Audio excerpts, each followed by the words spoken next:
I see a lot of Christians struggle with the idea of trusting the Bible because they have seen posts and videos of people taking verses and claiming they contradict. Therefore, the Bible is unreliable and can't be trusted. However, these examples of supposed contradictions are usually no more than passages ripped from context and displayed in a misleading way, with the obvious agenda to make the Bible look like it blatantly contradicts itself. So I'm going to take 5 examples of these Bible contradictions and debunk each one to prove the point that these contradictions fall apart with just a little context and understanding. First, are there 2 different creation stories? In Genesis 1, we see an overview of the creation story, including the creation of the world, water, the oceans, the sun, stars, and moon, as well as all the vegetation. On the 5th and 6th day, God created the animals, including birds, sea life, insects, and arachnids, as well as mammals, livestock, and even beings in his own image, humans. We can see that Genesis 1 offers a large overview of the creation story, spanning only 6 days. We see the order of God's creation and the power of God to create anything. Genesis 1 offers the full picture of all of creation. However, in Genesis 2, we see the creation story in a different light. The passage describes the first man, Adam, existing before the other animals and even the vegetation. Therefore, the Bible must be contradicting here. However, that's a complete misrepresentation of Genesis 2. In Genesis 2, we do see that a man is created with a bare earth and after being given life placed in the Garden of Eden. Notice that the Garden of Eden is already created for him to be placed into. This account is not in contradiction to Genesis 1. Rather, we are seeing the narrow view of a single person and how they are interacting with God's creation. Genesis 2 is a piece of Genesis 1 taking place on the 6th day, the narrow view of the larger picture that is the creation story. Our next contradiction is Luke 1:39 through 45 versus John 1:32. In Luke, we see that John the Baptist and Jesus were cousins on their mother's side, with Mary and Elizabeth staying together throughout their pregnancies. And both Luke and John's Gospel describes the role of John the Baptist as the one who prepares the way for Jesus. However, in John's Gospel, we see a quote from John the Baptist that says he did not know Jesus until his baptism. So, how could John in one account not have known Jesus until the time of his baptism, whereas in another, they are said to have been cousins who have known each other for most of their lives? This contradiction hinges on a misrepresentation of John's quote. John, in this passage, is not referring to Jesus as the person, but rather, he is referring to the realization that Jesus is the Son of God. And we can see this at the end of his quote when he says, "And I have seen and borne witness that this is the Son of God." This means that John could have clearly recognized Jesus as his cousin, yet been completely unaware of his godhood until his baptism.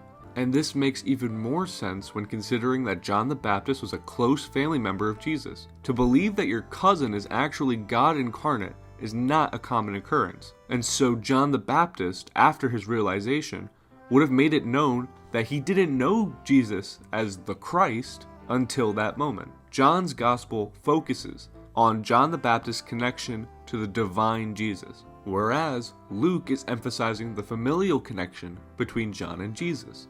These passages, like most other contradictions, are complementary, not contradictory. Next, we have Romans 13:1 versus Acts 4:18 through 19. In Romans, we see Paul clearly says that the followers of Christ should obey worldly governments, because worldly leaders were appointed by God and condoned by God. Whereas in Acts, we see Peter and John tell the people that they must judge which rules of the government break the teachings and rules of God, and that they must decide to either follow law or follow God. While this may seem contradictory, that is an incredibly surface-level reading. Instead, the takeaway from these passages should be that as Christians, we should follow the laws and rules of government. However, when those laws and rules go against God in any way, we need to decide if we will follow God or worldly leaders. These passages are complementary, giving the general rule that Christians should not disobey worldly governments, and the more specific rules that God's laws and commandments ultimately trump the worldly government. And this makes sense in the context of each passage. In Romans, Paul is addressing issues at large, including whether the Roman government should still be obeyed. Whereas in Acts, we see a very specific case of some early Christians asking Peter and John what they should do if the Roman government tells them to stop following Christ. And again, you see that one passage is covering the broad and general view, while another is covering the specific and detailed view. But before we tackle the last two contradictions, I want to take a moment to ask if you have any examples of passages that you have been struggling with. Leave it in the comments and I will try to include it in a part 4. Our fourth contradiction is Malachi 7:18 versus Jeremiah 17:4. In Malachi, we see God's mercy is highlighted, that God is loving and will pass over the transgressions of his faithful, and that his anger is not permanent.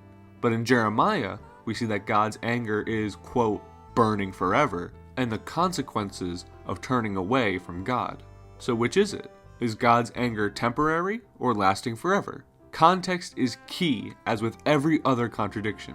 In this case, we have two passages talking about two completely different situations. In Malachi, mercy is being highlighted for God's faithful, that believers will be forgiven because God is full of love and mercy. But in Jeremiah, we see that we are not talking about the faithful, but rather the people who reject God and live in unrepentant sin. To these people, God is not merciful, and his righteous anger is eternal. The difference is not in God, but in us as humans. God's anger and judgment is not divorced from our actions, and so when we choose to accept God, he grants us mercy for the wrong that we have done. When we reject God, he does not show us this mercy.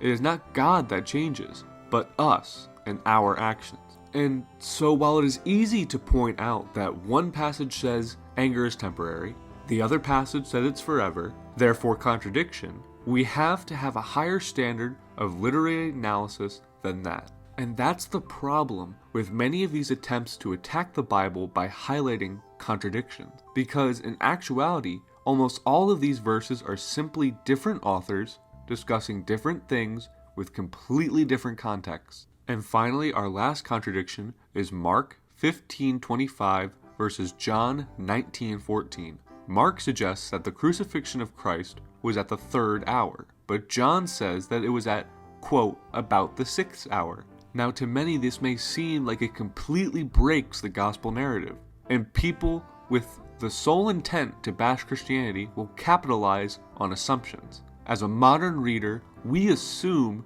that the ancient Hebrew or Roman time systems were as similar to our modern 24-hour clock, but this is not the case at all. Firstly, the Hebrew clock only consists of 3 hours. The 3rd hour, about 7 to 8 o'clock to 10:30 to 11, the 6th hour, which was 10:30 to 11 to about 2 or 3, and the 9th hour, which was about 2:30 to 6 or 7 or sunset. These hours would be tracked by looking up at the rough position of the sun in the sky.